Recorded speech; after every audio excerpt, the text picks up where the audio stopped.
Hello everyone. Marathi trader तेजस्विनीमध्ये आपण आज सेबी इन्व्हेस्टर सर्टिफिकेशन एक्झाम बद्दलची संपूर्ण माहिती बघणार आहोत. ठीक आहे. ही एक फ्री ऑफ कॉस्ट एक्झाम आहे. कम्प्लिटली गव्हर्नमेंट सर्टिफिकेशन असलेली एक्झाम आहे. सो ही एक्झाम सेबी कंडक्ट करते आणि ह्या एक्झामशी रिलेटेड संपूर्ण माहिती मी तुम्हाला ह्या व्हिडिओमध्ये देणार आहे. ओके. सो आता वेळ न वाया घालवता आपण व्हिडिओला सुरुवात करूया. ह्या व्हिडिओमध्ये आपण सगळ्यात आधी ह्या एक्झामचं इंट्रोडक्शन मी तुम्हाला सांगते, की ह्या एक्झाममध्ये काय-काय स्वरूप असणार आहे, ही एक्झाम कोणी दिली पाहिजे, त्याचे काय फायदे आहेत आणि लोकांनी ही एक्झाम का द्यावी? ठीक आहे. त्यानंतर ह्या एक्झामचं स्ट्रक्चर काय असणार आहे? त्यानंतर रजिस्ट्रेशन प्रोसेस कशी आहे? म्हणजे तुम्ही ह्या एक्झामसाठी कसं रजिस्ट्रेशन करायचं? त्याचे बेनिफिट्स काय आहेत? स्टडी मटेरियल कुठून मिळवायचं? किंवा तुमचं जे सर्टिफिकेशन आहे ते कसं मिळवायचं आणि ह्या एक्झामची कशी तयारी करायची, कसं प्रिपरेशन करायचं, त्याच्याशी रिलेटेड संपूर्ण माहिती मी तुम्हाला या व्हिडिओमध्ये देणार आहे. त्यामुळे व्हिडिओ शेवटपर्यंत नक्की बघा. ओके. सगळ्यात आधी आपण ह्या एक्झाम बद्दलची माहिती घेऊया. हे जी एक्झाम आहे सेबी इन्व्हेस्टर सर्टिफिकेशन एक्झाम, ही एक्झाम सेबी आणि एन-आय-एस-एम ह्या दोघांच्या मार्फत घेतली जाते कंबाईनमध्ये. ठीक आहे. सो सेबी आणि एन-आय-एस-एम म्हणजे काय ते मी तुम्हाला सांगते. तर सेबी म्हणजे securities and exchange board of India आणि एन-आय-एस-एम म्हणजेच national institute of securities and market. Okay. यांच्या संयुक्त उपक्रमांतर्गत ही एक्झाम आयोजित केली जाते. ज्याचा उद्देश हा आहे, की भारतीय सर्व नागरिकांमध्ये एक आर्थिक साक्षरता यावी किंवा गुंतवणुकीच्या बाबतीत त्यांना एक चांगली समज यावी, यासाठी ही एक्झाम घेतली जाते. आता तुम्ही एक कोणतेही सामान्य गुंतवणूकदार जरी असलात, मग ते प्रत्येक घरातली व्यक्ती थोड्या फार प्रमाणात का असेना, गुंतवणूक ही करतच असते वेगवेगळ्या ठिकाणी. सो त्यासाठी तुम्हाला एक चांगला अवेअरनेस यावा. कोणत्या प्रकारची गुंतवणूक कुठे केली पाहिजे? तुमच्याकडे किती अमाउंट आहे गुंतवणूक करण्यासाठी? आणि तुमचं काय फायनान्शियल गोल आहे? त्याच्याशी रिलेटेड तुम्ही कुठे गुंतवणूक केली पाहिजे? कुठे गुंतवणूक नाही केली पाहिजे? ह्याच्याशी रिलेटेड संपूर्ण अवेअरनेस आणि माहिती ह्या एक्झामद्वारे तुम्हाला मिळते आणि म्हणून ही एक्झाम तुम्ही नक्कीच देऊ शकता. आता ह्या एक्झामला अगोदर सेबी इन्व्हेस्टर सर्टिफिकेशन एक्झाम असं म्हटलं जायचं. पण आता रिसेंटली ही exam SEBI investor awareness test म्हणून घेतली जाते. त्यामुळे या बाबतीत तुम्ही अजिबात कन्फ्युजन करून घेऊ नका. ही सेमच एक्झाम आहे. फक्त याचं नाव चेंज झालंय आणि ही फ्री सर्टिफिकेशनचीच एक्झाम आहे. अगोदर ह्याचं नाव सेबी इन्व्हेस्टर सर्टिफिकेशन एक्झामिनेशन होतं. ते आता सेबी इन्व्हेस्टर अवेअरनेस टेस्ट असं झालेलं आहे. ठीक आहे. आणि अ, ह्या एक्झामचं जे सर्टिफिकेशन आहे ते पण चेंज झालंय. अगोदर ह्या एक्झामच्या सर्टिफिकेशनवर तुमचा फोटो वगैरे येत होता. आता ह्या एक्झामच्या सर्टिफिकेशनवर तुमचा फोटो येत नाही. आता ह्याचं स्वरूप थोडंसं चेंज झालंय. मी व्हिडिओच्या शेवटी तुम्हाला माझं सर्टिफिकेशन नक्की दाखवेन.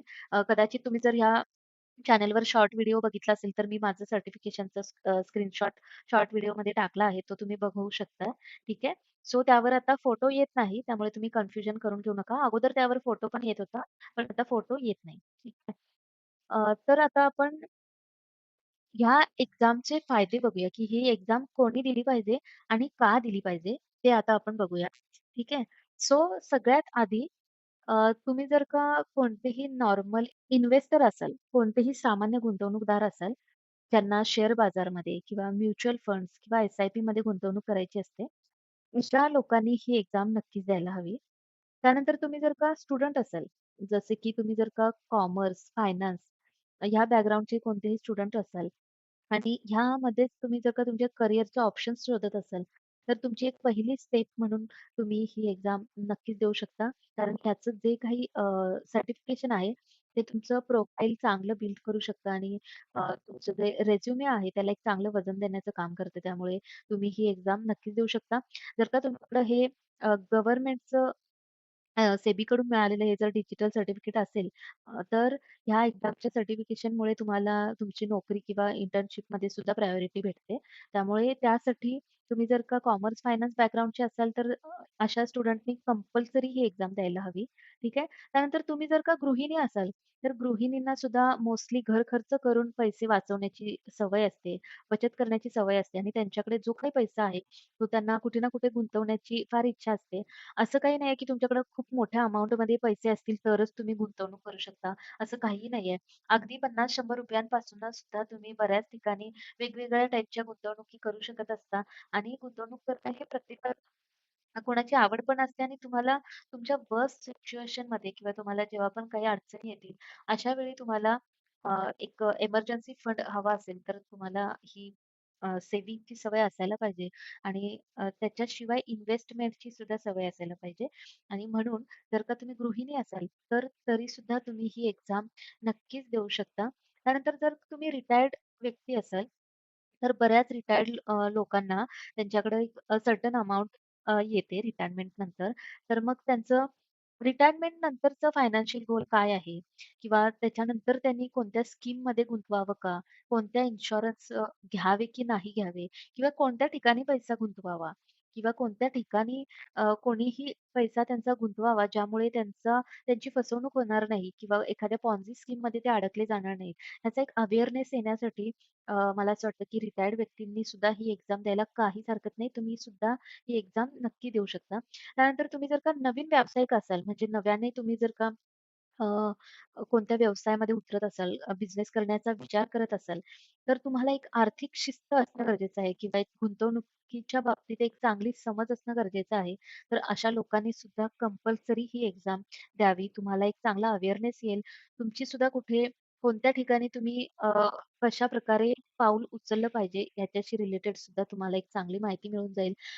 त्याशिवाय तुम्ही जर का नवशिके ट्रेडर असाल किंवा इन्व्हेस्टर्स असाल, म्हणजे आता नव्यानेच तुम्हाला ट्रेडिंगबद्दल समजले, स्टॉक मार्केटबद्दल समजले, इन्व्हेस्टमेंट बद्दल समजले आणि आता नव्याने तुम्ही सुरुवात करताय. असे जरी तुम्ही कोणी असाल, तरी सुद्धा तुम्ही सुद्धा ह्या एक्झाम्सचा विचार नक्की करू शकता. ही एक्झाम तुम्ही नक्की द्या, कारण की टेक्निकल आणि फंडामेंटल एनालिसिस शिकण्याआधी तुम्हाला एक बेसिक माहिती असणं गरजेचं आहे. स्टॉक मार्केट कशाप्रकारे वर्क होतं, त्याची प्रोसेस कशी असते किंवा म्युच्युअल फंड्सचा जो काही पैसा असतो किंवा वेगवेगळ्या ज्या स्कीम्स असतात, रिटायरमेंट स्कीम असतील किंवा इन्शुरन्स कंपन्या असतात, त्यांच्याकडे मोठ्या प्रमाणात पैसा असतो. हा पैसा स्टॉक मार्केटमध्ये कसा फिरवला जातो आणि कशाप्रकारे तुम्हाला त्यातून रिटर्न्स भेटतात. कोणत्या ठिकाणी, त्यावेळी गुंतवणूक केल्यानंतर तुम्हाला किती वेळानंतर किती रिटर्न्स भेटतात आणि कोणत्या ठिकाणी तुमची फसवणूक होणार नाही किंवा तुमच्याकडे किती प्रमाणात अमाउंट आहे इन्व्हेस्ट करण्यासाठी. तर ती अमाउंट तुम्ही कोणत्याही रिस्क शिवाय किंवा कमी रिस्कमध्ये कोणत्या ठिकाणी गुंतवू शकता, की ज्यामुळे तुमच्या एमर्जन्सीच्या वेळेस तुम्हाला ती पटकन काढता येईल किंवा तुम्ही रिअल इस्टेटमध्ये जरी तुमची गुंतवणूक करत असाल, तरी सुद्धा रिअल इस्टेटमध्ये गुंतवणूक करताना सुद्धा तुम्हाला कोणत्या गोष्टी लक्षात घ्यायला पाहिजे, याच्याशी रिलेटेड संपूर्ण माहिती तुम्हाला ह्या एक्झामद्वारे मिळते आणि म्हणून सर्व वयोगटातल्या लोकांनी आणि सगळ्या कॅटेगरीतल्या लोकांनी ही एक्झाम नक्की द्यावी आणि मी रिकमेंड करेन, की सर्व मराठी लोकांनी ही एक्झाम नक्की द्यावी आणि ह्या ही ही एक्झाम देण्यासाठी तुम्हाला थोडंसं सोपं पडावं यासाठी मी तुम्हाला मराठीमध्ये याबद्दल सगळी माहिती देईन किंवा ह्याची काही ट्युटोरियल्स पण तुम्हाला मराठीमध्ये देईन. त्यामुळे तुम्हाला एक चांगल्या प्रकारे अवेअरनेस पण येईल आणि एक्झाम द्यायला सुद्धा सोपं पडेल. ठीक आहे. सो तुम्ही अजूनही चॅनलला जर सबस्क्राईब केलं नसेल, तर प्लीज चॅनलला सबस्क्राईब करून ठेवा. तुम्हाला ह्या एक्झामच्या रिलेटेड एम-सी-क्यूज, मॉक टेस्ट असतील किंवा संपूर्ण माहिती मी ह्या चॅनलवर आता पुढे टाकणारच आहे आणि त्यामुळे तुम्ही चॅनलला सबस्क्राईब करून ठेवा. ठीक आहे. त्यानंतर ह्या एक्झामचे फायदे काय आहेत? कारण की ही एक्झाम दिल्यानंतर तुमच्यात एक चांगली साक्षरता वाढते. म्हणजे की चांगली साक्षरता म्हणजे काय? तर आर्थिक साक्षरता. म्हणजे जर तो गुंतवणूक किंवा बचत किंवा रिस्क किंवा फसवणूक ह्यांच्याशी रिलेटेड ज्या काही गोष्टी आहेत, त्या सगळ्यांच्या बाबतीत तुम्हाला एक अवेअरनेस येतो. तुम्हाला ह्या ह्या गोष्टी कशा घडतात, कुठे घडतात, कोणत्या ठिकाणी घडण्याची शक्यता असते, याबद्दलची एक चांगली माहिती मिळते किंवा एखादा चिट फंड आहे, पॉन्झी स्कीम आहे किंवा काही भामट्यांच्या काही स्कीम असतात, की लोकं बरेचसे अशा नवीन-नवीन स्कीम घेऊन येतात. बऱ्याच वेळा काही नवीन कंपन्या ओपन केल्या जातात फायनान्सशी रिलेटेड आणि त्यांच्याकडून काही स्कीम्स लोकांसमोर ठेवल्या जातात, की तुम्हाला अगदी कमी रिस्कमध्ये खूप जास्त रिटर्न्स भेटतील किंवा गॅरंटीड रिटर्न्स भेटतील किंवा तुम्हाला अजिबातच रिस्क नाहीये. 0 रिस्कमध्ये तुम्हाला गॅरंटेड रिटर्न्स भेटतील. किस दिन में पैसा डबल अशा ज्या काही स्कीम असतात, ह्या सगळ्या पॉन्झी स्कीम असतात. अशा कोणत्याही स्कीमला तुम्ही बळी पडू नये. त्यासाठी सुद्धा तुम्ही काय सावधानगिरी बाळगली पाहिजे किंवा कोणत्या गोष्टी लक्षात घेतल्या पाहिजे, कसं ओळखलं पाहिजे ह्यासाठी सुद्धा एक चांगला अवेअरनेस तुम्हाला ह्या एक्झामच्या मार्फत मिळतो. ठीक आहे. शिवाय तुमच्या करिअरची सुरुवात जर का तुम्ही ह्या सर्टिफिकेटने करत असाल म्हणजे अ, तुम्ही जर का करिअरची सुरुवात आता नव्याने करत असाल, की आता नोकरी तुम्ही शोधताय, इंटर्नशिप शोधताय, तर अशा काही एक विश्वसनीय गव्हर्नमेंट सर्टिफिकेट तुम्हाला भेटते. त्यामुळे तुम्हाला अशा ठिकाणी चान्स भेटणं जे म्हणजे अशा ठिकाणी तुम्हाला सिलेक्शनचे चान्सेस जास्त वाढतात आणि त्यामुळे तुमच्याकडे हे सर्टिफिकेट असेल, तर तुम्ही एक चांगलं करिअर सुद्धा बिल्ड करू शकता. ओके. त्यानंतर तुम्हाला शेअर बाजारच्या रिलेटेड एक चांगला अवेअरनेस येतो, चांगली माहिती भेटते. काही कन्सेप्ट्स तुमच्या क्लिअर होतात. जसं की शेअर्स असतील, म्युच्युअल फंड असेल, एस-आय-पी असेल किंवा पोर्टफोलिओ, ॲसेट्स क्लास, डायव्हर्सिफिकेशन म्हणजे काय असतं, कंपाउंडिंग काय असतं, अशा काही एक बेसिक कन्सेप्ट्स असतात ना, त्या सगळ्या तुम्हाला समजतात. आता डायव्हर्सिफिकेशन म्हणजे काय? तुम्ही जर का इन्व्हेस्टमेंट करत असाल, ठीक आहे. सो कधी पण इन्व्हेस्टमेंट करत असताना तुमचं अ, जे काही तुमच्याकडे अमाउंट आहे, जे काही तुमच्याकडे मनी आहे, पैसा आहे, तो कधीही एकाच ठिकाणी सगळा पैसा गुंतवायचा नसतो. हा एक रूल आहे गुंतवणुकीचा, ठीक आहे. सो वॉरन बफेट यांनी सुद्धा म्हटलंय, की never put your all eggs in one basket. म्हणजे एकाच बास्केटमध्ये तुम्ही तुमचे सगळे अंडे कधी ठेवायचे नाही. कारण की त्या जर बास्केटला धक्का लागला कोणत्याही प्रकारे, तर ती सगळी अंडी एका वेळी फुटून जातात. म्हणजेच तुमचं नुकसान होते. तर पैशांच्या बाबतीत सुद्धा असंच आहे. जेव्हा पण तुम्ही गुंतवणूक करत असता, तेव्हा गुंतवणूक करताना तुमचा सगळा पैसा एकाच ठिकाणी कधीही गुंतवायचा नसतो. हा एक एकदम इम्पोर्टंट आणि बेसिक रूल आहे गुंतवणुकीचा. तुमच्याकडे जी पण काही अमाउंट आहे, ती अमाउंट नेहमी थोड्या-थोड्या प्रमाणात वेगवेगळ्या ठिकाणी गुंतवावी. ज्यामुळे एका ठिकाणी जर का तुम्हाला थोडाफार लॉस बघायला मिळाला असेल, तरी बाकीच्या ठिकाणी तुम्हाला प्रॉफिट होतंय आणि ते एक बॅलन्स क्रिएट होतो तो आणि त्यामुळे तुम्ही संपूर्णच पैसे गमवत नाही. एकतर तुमचा बॅलन्स होतो आणि ॲट द एंड तुम्ही प्रॉफिटमध्ये राहता आणि त्यामुळे ह्या कन्सेप्टला डायव्हर्सिफिकेशन असं म्हणतात. ठीक आहे. सो गुंतवणूक करताना डायव्हर्सिफिकेशन सुद्धा खूप गरजेचं असतं. याच्याशी रिलेटेड सुद्धा भरपूर एक चांगली माहिती तुम्हाला ह्या एक्झाम्सच्या प्रिपरेशनद्वारे बघायला मिळेल आणि एक चांगला अवेअरनेस येईल तुमच्यामध्ये. ठीक आहे. आणि त्यानंतर एक चांगली गव्हर्नमेंटचं सर्टिफिकेट तुम्हाला सेबीकडून मिळतं आणि त्या सर्टिफिकेटला खूप चांगलं महत्त्व आहे. हे सर्टिफिकेट तुम्हाला 2 वर्षांसाठी ग्राह्य धरलं जातं. त्याच्यानंतर पुन्हा हे सर्टिफिकेट तुम्हाला डबल एक्झाम देऊन रिन्यू सुद्धा करून घेता येते. ओके. आणि सगळ्यात आणखी एक इम्पोर्टंट गोष्ट म्हणजे तुम्हाला एक चांगली गुंतवणुकीची, त्यानंतर फायनान्शियल चांगलं प्लॅनिंग करण्याची आणि एक सेव्हिंग करण्याची चांगली सवय लागते, जी की प्रत्येक व्यक्तीला असायला हवी. कारण जेव्हा पण तुम्हाला कधी एमर्जन्सी फंडची गरज भासते, तेव्हा तुम्ही ह्या फंडचा यूज करू शकताय. तुमच्यावर कोणतंही संकट येऊ नये यासाठी सुद्धा तुम्ही अ, आधीपासून प्रिपेअर राहता तशी तुम्हाला सवय लागते आणि त्यासाठी तुम्ही ह्या एक्झामचा विचार करायला काहीच हरकत नाही. आणि शिवाय तुम्हाला जर NISM किंवा SEBI, NSE-BSE याच्याशी रिलेटेड कुठेही करियर करायचा जर विचार तुम्ही करत असाल, तर त्यासाठी पहिली स्टेप म्हणून का असेना, तुम्ही ही एक्झाम नक्की द्या. सर्व मराठी लोकांना मी आवर्जून सांगेन, की तुम्ही ही एक्झाम नक्की द्या. ह्याच्याशी रिलेटेड काही माहिती हवी असेल, तर मला कमेंटमध्ये विचारा. मी तुम्हाला नक्की मदत करेन. आणि एक बेसिक एक्झाम आहे. मी तुमच्याकडून तयारी करून घेईन. तुम्हाला छान मॉक टेस्ट प्रोव्हाईड करेन. तुम्ही तेवढी तयारी करून जरी केलात, तरी पण तुम्ही 100% पास व्हाल. ठीक आहे. सो त्याचं तुम्ही टेन्शन घेऊ नका. पण तुम्ही कंप्लीट व्हिडिओज जे आहेत ते फॉलो करा. तेवढे एम-सी-क्यूज जरी तुम्ही फॉलो केले, तरी पण तुम्ही 100% पास व्हाल. ठीक आहे. त्यानंतर ही एक्झाम सगळ्यात मेन म्हणजे फ्री ऑफ कॉस्ट आहे. ह्याच्यासाठी तुम्हाला एक्झाम देण्यासाठी कोणत्याही प्रकारची फी भरायची नाहीये. त्यामुळे तुम्ही ही एक्झाम देऊ शकता. ओके. त्यानंतर आता आपण बघूया, की एक्झामचं स्ट्रक्चर कसं असणार आहे, ते आता आपण बघूया. ठीक आहे. सो ह्या एक्झाममध्ये तुम्हाला 50 एम-सी-क्यू असणार आहेत. म्हणजे 50 ऑप्शनल ज्याच्यामध्ये क्वेशन येईल आणि खाली 4 ऑप्शन दिले जातील. ठीक आहे. त्याला एम-सी-क्यू बोलतात. सो 50 तुम्हाला एम-सी-क्यू क्वेशन्स येतील. 1 तास वेळ असणार आहे. 50 क्वेशनसाठी 50 मार्क्स असणार आहेत. तुम्हाला पासिंगसाठी 25 मार्क्स मिळवणं गरजेचं आहे. म्हणजेच 50% मार्क्स आणि ह्या एक्झाममध्ये कोणत्याही प्रकारचं निगेटिव्ह मार्किंग नाहीये. त्यामुळे तुम्ही सगळे क्वेशन्स अटेम्प्ट करायचे आहेत. ठीक आहे. सो भाषेचं म्हणाल तर ही एक्झाम इंग्लिश आणि हिंदी दोन्ही भाषांमध्ये अवेलेबल आहे. पण मी रिकमेंड करेन की तुम्ही ही एक्झाम इंग्लिशमध्येच द्या. मराठीमध्ये मी तुम्हाला कॉन्सेप्ट सांगेन, त्या कन्सेप्ट तुम्ही समजून घ्या. एक्झाम ही मी रिकमेंड करेन की इंग्लिशमध्ये द्या, कारण की इंग्लिशमध्ये जे वर्ड्स आहेत ते तुमच्या नेहमीच्या डे टू डे लाईफमध्ये तुम्ही ते यूज करताय, त्यामुळे तुम्हाला ते समजून जातंय. आणि हिंदीमध्ये जे ते शब्द असतात ते तुम्हाला कन्फ्यूज करतील. तुम्हाला ते निवेश वगैरे अशा बाजार, जोखीम अशा गोष्टी आहेत. काही शब्द खूप अवघड असतात, ते तुम्हाला कळणार नाहीत. त्यापेक्षा इंग्लिशमध्ये तुम्ही एक्झाम द्या. इंग्लिशमध्ये तुम्ही डे टू डे लाईफमध्ये ते वर्ड्स यूज करताय, त्यामुळे तुम्हाला ते अ, समजायला पण इझी आहे. त्यामुळे फार टेन्शन घेण्यासारखं असं काहीच नाहीये. ओके. त्यानंतर ह्याच्यासाठी हे मी तुम्हाला सांगते. काही अ, वयाची, शिक्षणाची किंवा व्यावसायिक पार्श्वभूमीची गरज नाहीये. कोणीही व्यक्ती ह्या एक्झामला बसू शकतो. ठीक आहे. आता ह्या एक्झामसाठी मी इथे एक लिंक दिली आहे. ठीक आहे. तुम्ही ही लिंक टाइप करा, नाहीतर ही लिंक मी तुम्हाला डिस्क्रिप्शन बॉक्समध्ये देईन.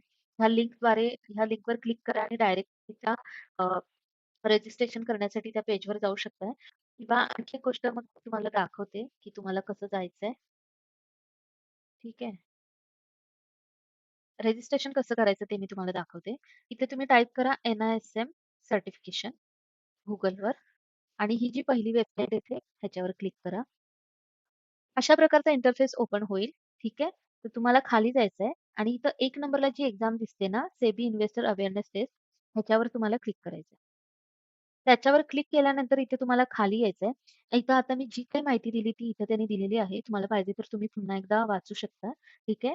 सो इथे यांनी दिले बघा, की सेबी इन्व्हेस्टर अवेअरनेस टेस्ट हे आत्ताचं नाव आहे आणि याच्या अगोदर ह्याचं नाव previously name SEBI investor certification examination असं होतं. ठीक आहे. सो आता फक्त नाव चेंज झालंय, एक्झाम तीच आहे. ही माहिती तुम्ही वाचा. त्यानंतर इथं रजिस्टर नावावर क्लिक करायचं आणि अ, ही वाली विंडो ओपन होते. ठीक आहे. इथं तुम्ही काय करायचंय, रजिस्टर आधी करून घ्यायचंय. तर त्यासाठी तुम्ही इथं रजिस्टरवर क्लिक करा आणि रजिस्टरवर क्लिक केल्यानंतर तुमचं नाव, ईमेल आयडी, मोबाईल नंबर आणि आधार कार्ड हे व्हेरिफाय केल्यानंतर तुमचं रजिस्ट्रेशन होऊन जातं. ठीक आहे. रजिस्ट्रेशन केल्यानंतर तुम्हाला लगेचच तुमच्या ईमेल आयडीवर तुमचा लॉगिन आणि पासवर्ड येतो. ठीक आहे. तर लॉगिन आणि पासवर्ड तुम्हाला ईमेलवर येतो. जर का मेलमध्ये तुम्हाला ते नाही, तर तुम्ही स्पॅम आणि ड्राफ्ट वगैरे सगळीकडे चेक करा. तुम्हाला मिळून जाईल. ठीक आहे. ते मिळाल्यानंतर तुम्ही इथं लॉगिन आयडी टाकायचा आहे तुम्हाला. पासवर्ड तुम्हाला जो काही ईमेल आयडीवर आलाय तो टाकायचा आहे. कॅप्चा टाकायचा आणि लॉगिन म्हणायचं. ओके. सो असं करून तुम्ही तुमचं लॉगिन करू शकता. आता मी इथे एक लॉगिन केलेलं आहे, तर मी डायरेक्ट तुम्हाला दाखवते. ठीक आहे. इथे मी माझं लॉगिन करते. सॉरी. इथे कॅप्चा टाकतेय. त्यानंतर आहे की एल आहे यार. ठीक आहे. 01 हां, लॉग इन करूया आपण. लॉग इन केल्यानंतर तुम्हाला असा इंटरफेस दिसेल. ओके. सो जेव्हा तुमची प्रिपरेशन कंप्लीट होईल, तेव्हा तुम्ही इथे स्टार्ट एक्झामिनेशनवर क्लिक करा आणि तुमची एक्झाम कधीही तुम्ही देऊ शकताय. ह्याला कोणत्याही प्रकारचं म्हणजे असं काही अट नाहीये. तुम्ही कोणत्याही वेळी ही एक्झाम देऊ शकता. ही एक्झाम तुम्ही तुमच्या घरातूनच देऊ शकताय. तर लॅपटॉप, डेस्कटॉपवरनं किंवा Android मोबाईलवरून कशावरून पण तुम्ही एक्झाम देऊ शकता. मी रिकमेंड करेन की मोबाईलवरून तुम्ही अजिबात देऊ नका. लॅपटॉप किंवा डेस्कटॉपवरूनच तुम्ही ही एक्झाम द्या. ठीक आहे. त्यानंतर ह्याच्यासाठी तुम्हाला कोणत्या सेंटरवर, एक्झाम सेंटरवर वगैरे जायची काहीच गरज नाहीये. आणि ह्याचं जे सर्टिफिकेशन आहे, ते सर्टिफिकेशन तुम्ही इथून डाउनलोड करू शकता. म्हणजे एक्झाम कंप्लीट झाल्यानंतर लगेचच तुम्हाला तुमचं सर्टिफिकेट सुद्धा इथे मिळून जाईल. ठीक आहे. ह्या एक्झामसाठी तुम्हाला जे काही स्टडी मटेरियल पाहिजे असेल, ते इथून तुम्ही स्टडी मटेरियल डाउनलोड करू शकता. इथं डाउनलोड स्टडी मटेरियलमध्ये जायचंय तुम्हाला आणि तुमची जी काही एक्झाम असेल, त्याच्याशी रिलेटेड तुम्ही स्टडी मटेरियल तिथून इथे क्लिक करून ओके. आता ह्याच्यासाठी मी तुम्हाला मराठीमध्ये सुद्धा माझ्याकडे ह्याचं म्हणजे इंग्लिशमध्ये पण आहे त्यांचं वर्कबुक आणि मराठीमध्ये सुद्धा माझ्याकडे आहे. तर त्याच्या लिंक सुद्धा मी डिस्क्रिप्शन बॉक्समध्ये टाकेन किंवा मी चॅनलची लिंक टाकते डिस्क्रिप्शनमध्ये. तुम्ही WhatsApp चॅनल जॉइन करा. त्याच्यावर तुम्हाला संपूर्ण स्टडी मटेरियल मिळून जाईल. ठीक आहे. आणि इथे मी एक्झाम दिली होती. तर हा माझा रिझल्ट आहे. 50 पैकी 48 मार्क्स मला मिळाले होते. ओके. सो येस, अशा प्रकारे तुम्ही रजिस्ट्रेशन वगैरे करू शकता. स्टार्ट एक्झाम तुम्ही केव्हाही एक्झाम देऊ शकता. ठीक आहे. आता मी एकदा दाखवते फक्त तुम्हाला. स्टार्ट एक्झामिनेशनमध्ये जायचं. इथं लँग्वेज सिलेक्ट करायचंय तुम्हाला इंग्लिश किंवा हिंदी. ओके. आणि सबमिट करायचं. सबमिट केल्यानंतर तुमची एक्झाम स्टार्ट होऊन जाईल. ओके. सो येस मला वाटतंय एवढी इम्पोर्टंट माहिती तुम्हाला तुमच्यासाठी इनफ असेल. ओके. सो आता ह्या एक्झामसाठी स्टडी मटेरियलबद्दल आता आपण बोलूया. सो ह्या एक्झामसाठी जे काही NISMचं वर्कबुक आहे ह्या एक्झामचं, ते वर्कबुक मी माझ्या डिस्क्रिप्शनमध्ये टाकते त्याची लिंक किंवा मी ची माझ्या WhatsApp चॅनलची लिंक टाकते. ते चॅनल तुम्ही जॉइन करा. त्यावर मी स्टडी मटेरियल टाकेन, ते तुम्ही यूज करू शकता. मराठीमध्ये पण माझ्याकडे आहे, इंग्लिशमध्ये पण आहे. दोन्ही भाषांमध्ये मी तुम्हाला टाकून देईन. ठीक आहे. सो तुम्हाला कन्सेप्ट समजायला सोपं जाईल. ठीक आहे. किंवा जसं की मी आता तुम्हाला दाखवलं, की स्टडी मटेरियल कुठून डाउनलोड करायचं, तिथून डाउनलोड सुद्धा करून तुम्ही घेऊ शकता. आता हे जे सर्टिफिकेट आहे, ह्याचा कालावधी 2 वर्षांचा आहे. 2 वर्ष हे तुम्हाला अ, कामी येईल. त्याच्यानंतर हे पुन्हा तुम्ही रिन्यू करू शकता. रिन्यू करण्यासाठी तुम्ही पुन्हा एकदा ही एक्झाम द्यायची आहे रिन्यूवलसाठी आणि पुन्हा ते तुमचं सर्टिफिकेट जे आहे ते रिन्यूवल होऊन जाईल. ठीक आहे. आता त्याच्यानंतर नेक्स्ट ह्याच्यासाठी एक्झाम प्रिपरेशनसाठी काय-काय करायला पाहिजे? ओके. सो सगळ्यात आधी मी जी एक्झाम दिली, मला 50 पैकी 48 मार्क्स भेटलेत. ओके. सो माझी स्वतःची जे काही मला एक्झाममध्ये जे क्वेशन्स आले होते, जे एम-सी-क्यूज आले होते, ती टेस्ट जी आहे, ती तशीच्या तशी ती संपूर्ण सगळे क्वेशन्स मी तुम्हाला सगळे बनवून त्याचा एक मॉक टेस्ट बनवून देईन. ती मॉक टेस्ट तुम्ही बघायची आहे. त्याच्याशिवाय मी आणखीन 3 ते 4 मॉक टेस्ट तुम्हाला 50-50 क्वेशन्सच्या नक्की प्रोव्हाईड करीन.